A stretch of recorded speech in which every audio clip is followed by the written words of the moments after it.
یہی وجہ ہے کہ وہ والدین کو رشتے کے لیے لانے سے قاصر ہے۔ دادا نے کہا کہ جس رشتہ دار نے پالا ہے اسی سے ہی ملا دو، ہم اس کے ساتھ معاملات طے کی لیتے ہیں۔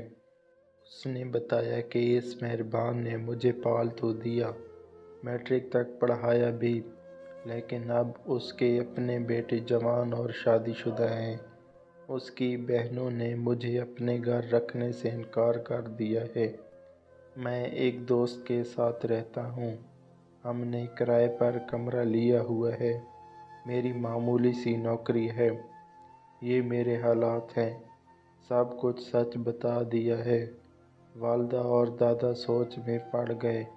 بالآخر ماں نے کہا کہ میرا کوئی بیٹا نہیں ہے، کیوں نہ ہم اس کو گھر داماد بنا کر بیٹے کی کمی کو پورا کر لیں۔ بہرحال میری شادی فاخر سے ہونا تھی، ہو گئی، مگر ہماری شرطوں پر نہیں، اس کی شرطوں پر، یعنی نہ اس نے اپنے گھر والوں سے ملایا اور نہ اس کی طرف سے کوئی رشتہ طلب کرنے آیا۔ سادگی سے میری شادی اس کے ساتھ ہو گئی جیسا کہ توقع تھی۔ دادا کی حیات تک وہ بہترین داماد ثابت ہوا، ساری تنخواہ میرے ہاتھ پر لا کر رکھتا، امی اور دادا کا خیال کرتا، ہمارے گھر کے تمام مسائل کے حل کا ذمہ بھی اس نے اٹھا لیا۔ امی خود کو خوش قسمت سمجھتی تھیں کہ ایسا نیک اور تابعدار داماد مل گیا تھا۔ فاخر نے خاص طور پر یہ شادی اپنے رشتہ داروں اور گھروں سے چھپائی رکھی، تاہم اب مجھے ان باتوں سے کچھ غرض نہ تھی۔ محبت کرنے والے شوہر کو پا کر میں بہت خوش تھی، میرے گھر والے بھی خوش اور مطمئن تھے۔ 1 سال سکون کا گزر گیا، میں ایک بیٹے کی ماں بن گئی۔ ہماری شادی کو 2 سال بمشکل گزرے تھے کہ ایک دن اس نے بتایا کہ میرے سوتیلے باپ نے امی کو چھوڑ دیا ہے، اب ان کو میری ضرورت ہے، میرے بغیر وہ خود کو بے سہارا محسوس کرتی ہیں، وہ اکیلی ہو گئی ہیں، اس لیے سوچ رہا ہوں جب تک ان کا زخم تازہ ہے میں رات کو ان کے پاس چلا جایا کروں گا۔ کیوں نہیں، تم ضرور اپنی غم زدہ ماں کی دل جوئی کرو، اس عمل سے اللہ پاک آپ سے خوش ہوں گے۔ میں سمجھ رہی تھی کہ اپنی والدہ کی عدت تک ان کے پاس رہیں گے۔ میں نے یہ بھی کہا کہ آپ مجھے اور امی کو ان کے پاس لے چلیے تاکہ ہم ان کے غم میں شریک ہو سکیں۔ کسی وقت لے چلوں گا، فی الحال تو وہ اتنی غم زدہ ہیں کہ اپنے کمرے میں بند رہتی ہیں اور کسی سے نہیں ملتی ہیں۔ اس کے بعد فاخر نے اپنی ماں کے پاس پڑاؤ ڈال دیا۔ وہ صبح سویرے آتے، تیار ہو کر کام پر چلے جاتے، شام کو آ کر کھانا کھاتے، بیٹی سے پیار جتاتے اور رات کو اپنی والدہ کے گھر چلے جاتے۔ انہوں نے میرے بار بار پوچھنے پر بھی نہیں بتایا کہ ان کی ماں کہاں رہتی ہے، تاہم مجھ سے ان کے پیار میں کوئی کمی نہیں آئی تھی۔ جب گھر سے جانے لگتے تو اداس ہوتے، کہتے جب تم سے ملنے کے بعد گھر جانے لگتا ہوں تو مجھے پریشانی ہوتی ہے، رات بھر تمہاری یاد میں نیند نہیں آتی، گھر کی چھت سے تمہارے گھر کی طرف جانے والے راستے پر نگاہیں جما کر گھنٹوں کھڑا رہتا ہوں، سوچتا ہوں کہ تم بھی میرے بغیر پریشان ہوتی ہوگی، صبح ہوتی ہے تو فوراً تمہارے گھر کی طرف چل دیتا ہوں۔ وہ یہ باتیں کہتے تو خوشی سے میرے آنکھوں میں آنسو آ جاتے۔ سوچتی کہ کیا سبھی محبت والے شوہر ایسی ہی باتیں اپنی بیویوں سے کرتے ہیں، اور آج جب فاخر کا دور دور تک کوئی پتہ نہیں، مجھے اپنے سارے سوالوں کا جواب آپ ہی مل چکا ہے۔ ہم نے کتنے بہت سے دن یوں ہی ایک دوسرے کی جدائی میں تڑپ تڑپ کر گزار دیے۔ کبھی اس صورتحال سے تنگ آ جاتی تو کہتی کہ مجھے اپنی والدہ کے پاس لے چلو، آخر میں ان کی بہو ہوں، وہ تم کو قبول کریں گی، بہتر ہے کہ ان سے مت ملو ورنہ وہ تمہاری طلاق کروا دیں گی۔ میں ان کی بات سن کر سہم جاتی، کبھی کبھار دل بیٹھنے لگتا، مگر ان کی شکل دیکھتی تو سب وسوسے بھول جاتی۔ پھر اچانک ان کے آنے جانے میں فرق آنے لگا۔ پہلے وہ روز آتے، پھر 2-4 دن کا وقفہ پڑنے لگا، بعد میں ہفتے اور پھر ماہ بھر کی دوری اختیار کر لی۔ میری بچی 4 سال کی ہونے کو آئی تھی۔ وہ باپ کو یاد کرتی، شکایت کرتی، روٹھتی اور وہ بہانے بناتے، وجہ پوچھتی تو مصروفیت بتا دیتے۔ اب میں اپنی بچی کو مل کر گلے سے لگا کر وقت گزارنے لگی۔ ایک دن آئے، عید کا دن تھا، میں نے اپنی بیٹی کو نیا جوڑا پہنایا اور تیار کر دیا۔ آج تو میں اپنی بیٹی کو گھمانے پھرانے لے جاؤں گا، میلے کی سیر کراؤں گا، شام کو واپس لے آؤں گا۔ میں نے خوشی خوشی کو مل کو بنا سوار کر ان کے ساتھ کر دیا۔ وہ دن اور آج کا دن پھر وہ لوٹ کر نہ آئے۔ فآخر تو کیا، میں اپنی بچی کی صورت دیکھنے کو ترس گئی۔ اس کے بعد تو دن کا چین اور راتوں کی نیند ہی مجھ پر حرام ہو گئیں۔ انتظار کی بھی کوئی حد ہوتی ہے۔ دل پر خوف کے سانپ لوٹنے لگے اور ذہن میں برے برے خیالوں کا بچھو ڈنگ مارنے لگے۔ آخر پر اعتماد تھا، خدا خیر کرے، کوئی حادثہ نہ پیش آ گیا ہو۔ ان کے گھر کا پتہ بھی معلوم نہ تھا۔ ایک دن دستک ہوئی، میں نے دروازہ کھولا۔ ایک شخص تھا جس نے اپنا نام ساجد بولا میں فاخر کا دوست ہوں۔ وہ اپنی شادی سے پہلے میرے ساتھ کچھ عرصہ ایک کوارٹر میں رہتا تھا، پھر وہاں سے چلا گیا۔ آج وہ میرے پاس آیا تھا اور یہ لفافہ دے گیا کہ آپ کو دے دوں۔ وہ لفافہ مجھے تھما کر چلا گیا۔ میں نے لفافے کو بے تابی سے چاک کیا، اندر خط تھا۔ آخر نے لکھا تھا، بچی گھر لے کر آیا تھا کہ شاید اسے دیکھ کر امی کا دل موم ہو جائے اور اس کی وجہ سے وہ تمہیں بہو تسلیم کر لیں، مگر میرا یہ حربہ ناکام رہا۔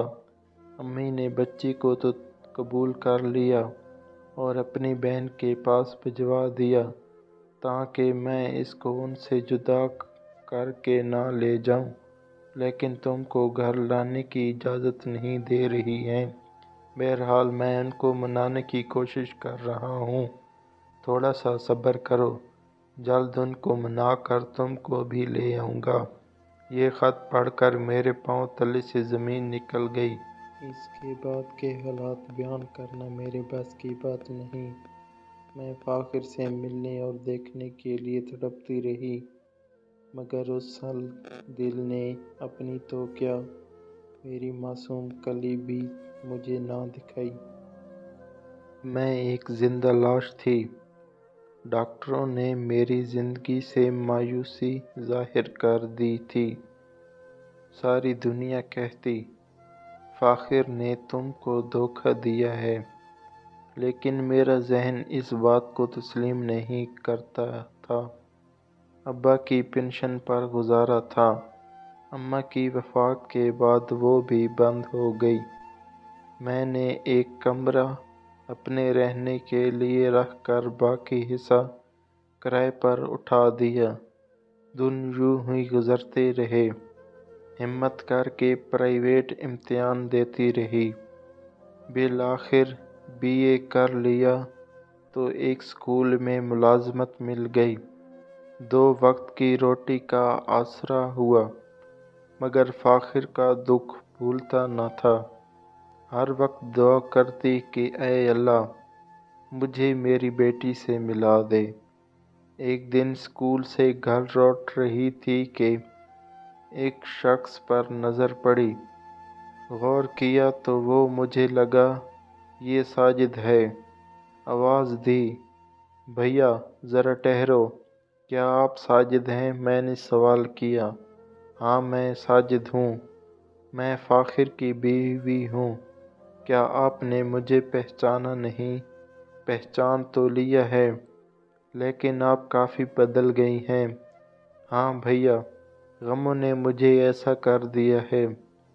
دعا کیا کرتی تھی آپ مل جائیں تو فاخر کا پتہ پوچھوں، شاید آپ جانتے ہوں۔ وہ کہاں ہے؟ میری بیٹی 4 سال کی تھی جب عید کے دن اسے سیر کرانے بہانے سے لے گیا تھا۔ وہ دن اور آج کا دن دونوں کو ڈھونڈ رہی ہوں۔ بھیا مجھ پر ترس کھاؤ، اگر ان کا پتہ یا ان کے بارے میں کوئی خیر خبر دے سکتے ہو تو مجھے بتا دو۔ میں نے ہاتھ جوڑے اور پھر اس کے پاؤں میں بیٹھ کر رونے لگی۔ اٹھو بہن، رستے میں اس طرح نہ بیٹھے، میں آپ کو تمام احوال بتاتا ہوں۔ وہ میرے ساتھ گھر آ گیا۔ پھر اس نے بات شروع کی۔ تمہیں بہن کہا تو سچ بھی کہوں گا۔ بات یہ ہے کہ فاخر برا انسان نہیں تھا، مگر بدقسمتی سے اس کا جنم ایسی جگہ ہوا جس کا نام لینا بھی لوگ پسند نہیں کرتے۔ وہ بھی بازار حسن کے محلے میں پیدا ہوا، وہاں پلا بڑھا۔ اس کی ماں نہایت حسین عورت تھی۔ وہ ایک دولت مند عیاش آدمی کو پسند آ گئی۔ اس نے اس کے ساتھ شادی کر لی۔ یوں وہ بازار حسن سے ایک بنگلے میں چلی گئی، تاہم وہ اپنا بیٹا اپنی بہن کے حوالے کر گئی جو بازار حسن میں ہی رہتی تھی۔ وہ بڑا ہو گیا تو اس کی ملاقات ایک مولوی صاحب سے ہوئی جس نے اس کو سیدھے رستے پر لگا دیا۔ وہ ان کے ساتھ چلا گیا۔ وہاں اس نے میٹرک کیا۔ مولوی صاحب کا انتقال ہو گیا تو اس کو پھر سے اپنی خالہ کے پاس آنا پڑا۔ فاخر نے بچپن سے طبلہ بجانے کا ہنر سیکھا تھا۔ خالہ کے پاس آ کر اسی کام کو اختیار کر لیا، کیونکہ پیٹ کا دوزخ تو بھرنا تھا۔ بہن، تم سے شادی کرنے کے بعد اس نے خالہ کا گھر چھوڑ دیا اور تمہارے گھر چلا گیا۔ اس کی خالہ اس کی کھوج میں تھی۔ اس نے فاخر کا پتہ ڈھونڈ لیا اور روز دوبارہ اپنے گھر لے گئی۔ فاخر نے اسے بتایا کہ وہ شادی شدہ اور ایک بچی کا باپ ہے، تو خالہ نے خواہش کی کہ وہ اس بچی کو دیکھنا چاہتی تھی۔ کومل چھوٹی سی تھی۔ فاخر کو یہ گمان بھی نہ تھا کہ جس عورت نے اسے ماں بن کر پالا ہے وہ اس کے ساتھ دھوکہ کرے گی۔ کومل کو دیکھ کر اس کی خالہ کے دل میں فتور آ گیا اور اس نے بچی کو چھپا دیا۔ فاخر سے جھوٹ بولا کہ بچیاں سیڑھی اتر کر گئی تھی، کہیں بازار میں آگے چلی گئی ہے۔ فاخر نے اس کو بہت ڈھونڈا، اس لیے تمہارے پاس نہیں آیا کہ بچی مل جائے، ورنہ تم کو کیا منہ دکھائے گا۔ جب بچی نہ ملی تو فاخر نے غصے میں اپنی خالہ کو گولی مار کر قتل کر دیا اور جیل چلا گیا۔ وہ اب تک سزا بھگت رہا ہے۔ ادھر بچی کو اس کی خالہ نے جس عورت کے حوالے کیا وہ بھی طوائف تھی، اور اس کے کوٹھے پر بھی طرح طرح کے لوگ آتے تھے۔ بچی بڑی ہو گئی تو اسے بھی اس دھندے سے لگانا چاہا، مگر اس کی قسمت اچھی تھی۔ ایک پروڈیوسر کوٹھے پر آیا، کومل کو دیکھا اور کافی رقم کی پیشکش کی، تو وہ عورت اس کو ڈراموں میں کام پر بھجوانے پر راضی ہو گئی۔ یوں کومل کی زندگی بن گئی۔ آج وہ اپنے فن کی بدولت بہت دولت کما رہی ہے۔ اسے عزت اور شہرت بھی مل گئی، مگر اس نے اپنے ماں باپ کو کھو دیا ہے۔ یہ قصہ سن کر اپنے کانوں کو یقین نہ آ رہا تھا۔ میں نے ساجد سے کہا، کیا تم مجھے کومل سے ملوا سکتے ہو؟ کیا وہ مجھے پہچان لے گی؟ ہاں، اگر تمہاری کوئی تصویر اس کے پاس ہے تو پہچان بھی سکتی ہے۔ میں دوڑ کر کمرے میں آ گئی اور البم لے آئی۔ ساجد نے ایک تصویر نکالی اور بولا، تم یہ لے کر میرے ساتھ چلنا۔ جب وہ اسے دیکھے گی تو تم کو ضرور پہچان لے گی۔ اگلے دن ساجد مجھے لے کر کومل کے بنگلے پر گیا اور چوکیدار سے کہا کہ میڈم کو کہو ان کے چچا ساجد آئے ہیں اور 7 خاص مہمان کو بھی لے آئے ہیں۔ تھوڑی دیر بعد ہم دونوں کو اندر بلا لیا گیا۔ کومل نے مجھ کو دیکھا اور ٹھٹک گئی۔ جب ساجد نے اس کو تمام احوال بتا کر تصویر دکھائی تو وہ مجھے گلے لگ گئی۔ یوں اللہ تعالیٰ نے معجزہ کر دکھایا، ہم دونوں کو ملا دیا۔ آج میں کومل کے پاس ہوں۔ میرا بڑھاپا سکون سے گزر رہا ہے، لیکن پچھلے دکھ اگرچہ بھول نہیں سکتی، بھلانے کی کوشش ضرور کرتی ہوں۔